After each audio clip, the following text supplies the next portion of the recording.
कस्बे का नाम था माधवपुर। न बहुत बड़ा न बहुत छोटा, लेकिन हर सुबह एक आवाज पूरे बाजार को जगा देती थी, बर्फ तोड़ने की आवाज। वो आवाज आती थी रामनारायण के ठेले से, सुबह के 5 बजे। सूरज अभी निकला नहीं था, लेकिन रामनारायण जाग चुका था। वो बादाम पानी से निकालकर कपड़े पर फैलाता, धीरे धीरे छिलका उतारता, जैसे कोई कारीगर अपनी कला तराश रहा हो। उसके लिए बादाम शेक धंधा नहीं था, इज्जत था। इतनी सुबह क्यों उठ जाते हो? थोड़ा आराम भी कर लिया करो। आराम तो तब करेंगे जब मेहनत शर्मिंदा हो जाए। सरला जानती थी ये आदमी जिद्दी है, लेकिन यही जिद इस घर की रोटी है। चांदनी स्कूल जाने को तैयार हो रही थी। बाबा, आज स्कूल में पूछा गया आप क्या करते हो? तो क्या बताया? बताया कि मेरे बाबा सबसे अच्छा बादाम शेक बनाते हैं। रामनारायण की आंखों में चमक आ गई।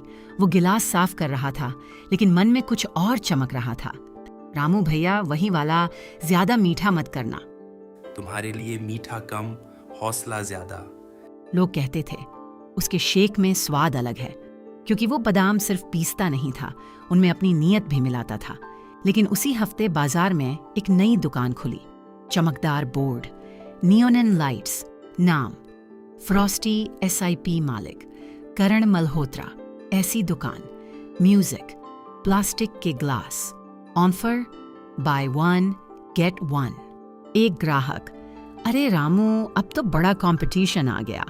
स्वाद की दौड़ में शोर जीतता नहीं। लेकिन भीड़ धीरे धीरे उस तरफ खिसकने लगी। युवा लड़के लड़कियां सेल्फी लेने लगे।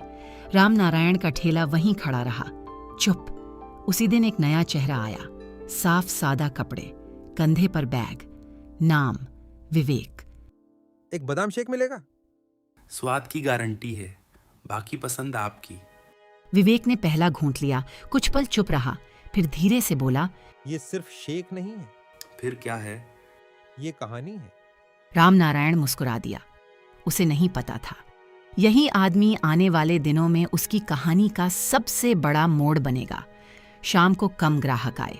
सरला ने हिसाब देखा, कम कमाई। अगर ऐसे ही चला तो मुश्किल हो जाएगी। जब तक हाथ चल रहे हैं, मुकद्दर नहीं रुकता। माधवपुर का बाजार अब बदल रहा था।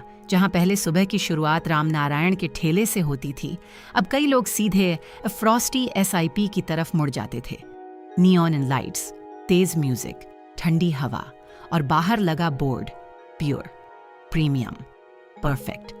रामनारायण ने बोर्ड देखा, फिर अपने ठेले को।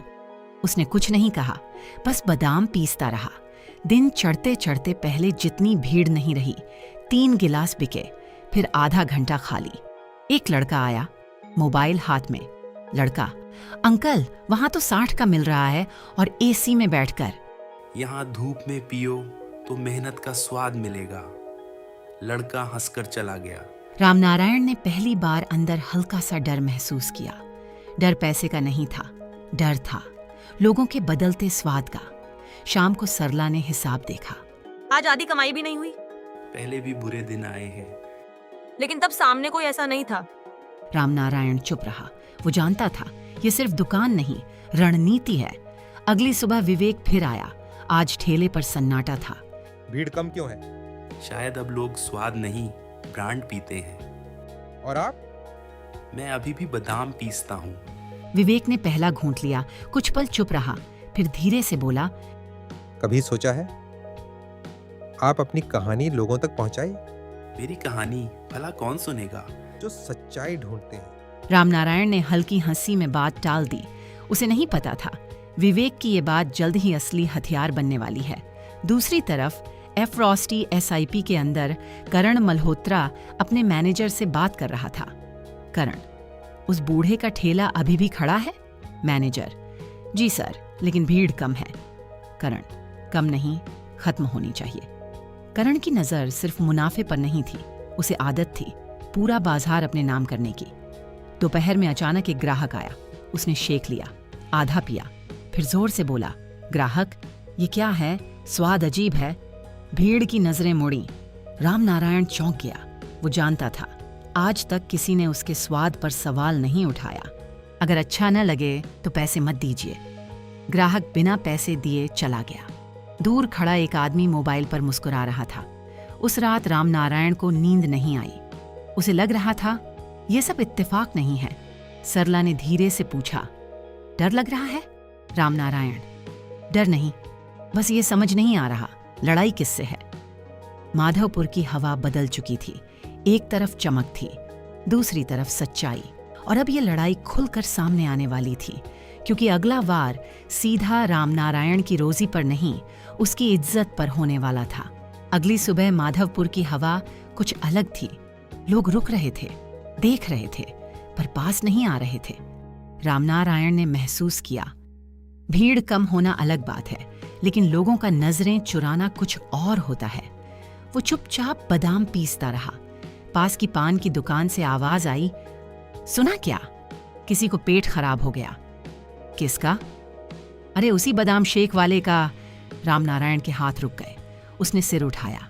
लोग तुरंत चुप हो गए। किसी को दिक्कत हुई है क्या? तो सामने बोलिए। कोई आगे नहीं आया। सच को सामने आने में हमेशा वक्त लगता है, लेकिन झूठ तेज दौड़ता है। दोपहर तक ठेला लगभग खाली रहा। विवेक दौड़ता हुआ आया। उसके हाथ में मोबाइल था। रामनारायण जी, ये देखिए। एक लोकल व्हाट्सएप ग्रुप में मैसेज वायरल था। स्थानीय ठेले से बादाम शेक पीने के बाद 2 लोगों की तबीयत खराब, सावधान रहें। नीचे कोई नाम नहीं था, लेकिन सब समझ रहे थे इशारा किसकी तरफ है। ये झूठ है विवेक, मुझे पता है, लेकिन लोगों को नहीं। एफ्रॉस्टी एसआईपी के अंदर करण मल्होत्रा आराम से बैठा था। उसके सामने लैपटॉप खुला था। मार्केट में डर सबसे तेज बिकता है। सर, अगर पकड़ ली गए तो? डर फैलाओ, नाम मत लिखो, कानून कुछ नहीं कर पाएगा। ये सिर्फ व्यापार नहीं था, ये मानसिक खेल था। शाम को सरला ने चिंता से पूछा, लोग सच में कुछ कह रहे हैं? लोग वही कहते हैं जो सुनते हैं। तो आप क्या करेंगे? रामनारायण चुप रहा। रात में चांदनी धीरे से पास आई। बाबा, अगर आप गलत नहीं हो तो डर क्यों लग रहा है? ये सवाल सीधा दिल में लगा। रामनारायण ने बेटी को गले लगाया। डर सच का नहीं होता बेटा, डर इस बात का होता है कि कहीं लोग सच सुनना ही ना चाहें। अगली सुबह विवेक ने ठेले पर बैठकर वीडियो रिकॉर्ड किया। मैं पिछले कई दिनों से यहाँ शेक पी रहा हूँ। अगर किसी के पास सबूत है तो सामने आए, वरना अफवाह फैलाना बंद करे। वीडियो अपलोड हो गया। लोगों ने देखना शुरू किया। कुछ ने समर्थन किया, कुछ ने मजाक उड़ाया, लेकिन कहानी अब सोशल मीडिया तक पहुंच चुकी थी। दोपहर में अचानक एक सफेद गाड़ी बाजार में आकर रुकी। गाड़ी पर लिखा था, खाद्य सुरक्षा विभाग। रामनारायण का दिल एक पल को थम गया। विवेक ने उसकी तरफ देखा। अब असली खेल शुरू। सफेद गाड़ी सीधे रामनारायण के ठेले के सामने आकर रुकी। 2 अधिकारी उतरे, सख्त चेहरे, हाथ में फाइल। बाजार में फुसफुसाहट फैल गई। लो, आ गए। कुछ तो गड़बड़ थी। रामनारायण ने गहरी सांस ली। बादाम पीसने वाला हाथ धीरे से रुक गया। इंस्पेक्टर, आप रामनारायण हैं? रामनारायण, जी इंस्पेक्टर, आपके खिलाफ शिकायत है, सैंपल लेना होगा। लोग गोल घेरा बनाकर खड़े हो गए। जो कल तक रोज शेक पीते थे, आज दूर से तमाशा देख रहे थे। विवेक आगे बढ़ा। शिकायत किसने की है? इंस्पेक्टर, नाम बताना जरूरी नहीं। दूध की केन खोली गई, बादाम की बोरी देखी गई, बर्फ तोड़ी गई, सब साफ था। फिर भी कागज निकला, फॉर्म भरा गया। लाइसेंस दिखाइए। साहब, इतने साल से, नियम सालों से नहीं, कानून से चलते हैं। भीड़ में कुछ लोग मुस्कुरा रहे थे। दूर एफ्रॉस्टी एसआईपी के शीशे के पीछे करण मल्होत्रा खड़ा सब देख रहा था। उसके चेहरे पर संतोष था। सैंपल सील किया गया और फिर सबसे भारी शब्द बोले गए, जांच रिपोर्ट आने तक आपका ठेला बंद रहेगा। ये शब्द सिर्फ आदेश नहीं थे, ये चोट थे। रामनारायण ने ठेले को देखा, जैसे किसी ने उसके अपने हाथ बांध दिए हों। उस रात घर में सन्नाटा था। सरला ने चूल्हा देर से जलाया। अब इंतजार, लेकिन इंतजार भी हर किसी के बस की बात नहीं। चांदनी चुपचाप बैठी थी। बाबा, क्या आप गलत हो? रामनारायण ने बेटी की तरफ देखा। नहीं बेटा, पर कभी कभी सही होने से कुछ साबित नहीं होता। उसी रात एफ्रॉस्टी एसआईपी में भीड़ थी। बड़ा पोस्टर लगा था, 100% लाइसेंस्ड सर्टिफाइड क्वालिटी। करण ने ग्लास उठाकर कहा, व्यापार में जगह कम होती है, कमजोर खुद हट जाते हैं। उसे नहीं पता था जिसे वो कमजोर समझ रहा है, वो सिर्फ शांत है। रामनारायण छत पर बैठा था। आसमान खाली था, जैसे उसका मन। आप हार मानने वाले नहीं हैं।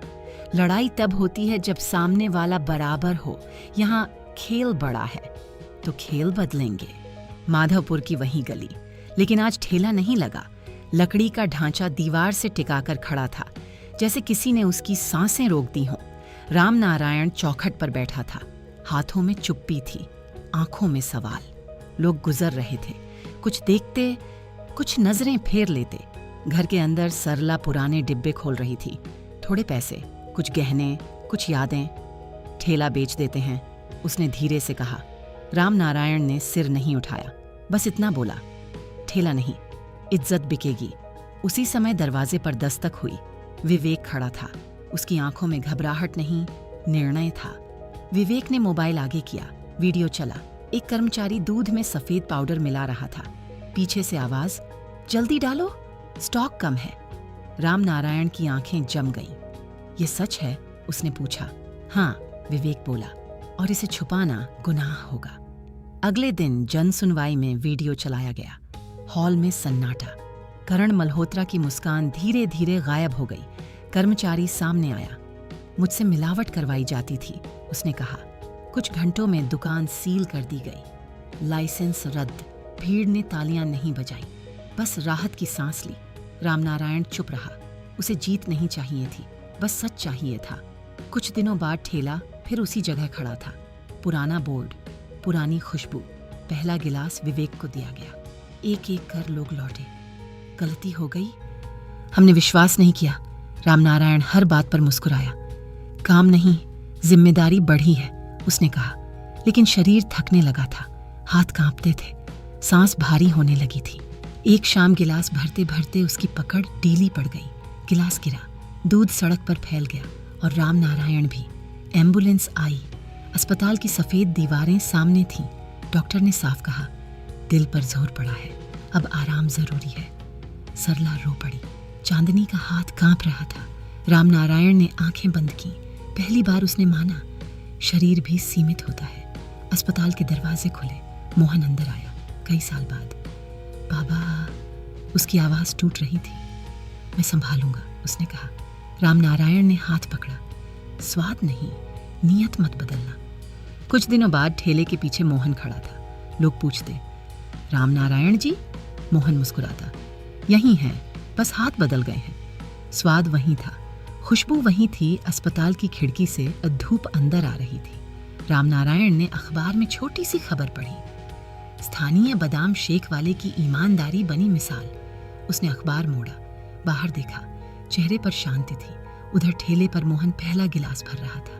रिक्शा वाला बोला, स्वाद वही है। मोहन ने आसमान की तरफ देखा। शाम ढल रही थी, ठेला खड़ा था, लोग आ जा रहे थे। जिंदगी सामान्य थी, लेकिन उस गली में अब एक बात हमेशा रहेगी। कभी एक आदमी था जिसने बादाम शेक बेचा नहीं, भरोसा बेचा था, और भरोसे का स्वाद कभी पुराना नहीं होता।